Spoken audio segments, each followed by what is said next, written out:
Assalamualaikum, selamat siang, jumpa lagi di Japan Cooking. Alhamdulillah hari ini kita bisa berjumpa lagi. Dan sekarang saya mau masak tempe orek. Ini ada tempe dari Indonesia, sudah dijual di Jepang.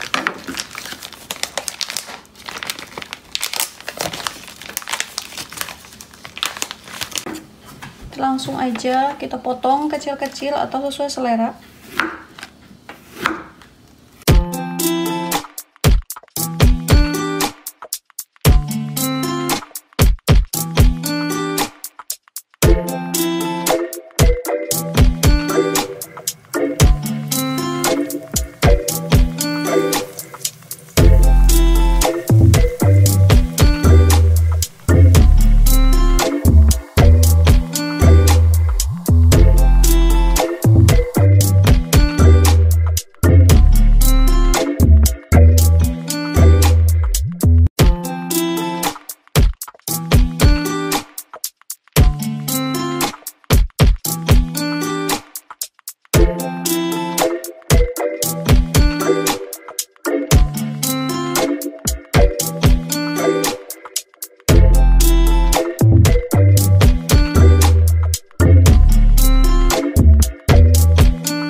tempenya sudah selesai. Seperti biasa, nanti resepnya akan saya cantumkan di kolom deskripsi. Selamat mencoba, terima kasih banyak. Assalamualaikum.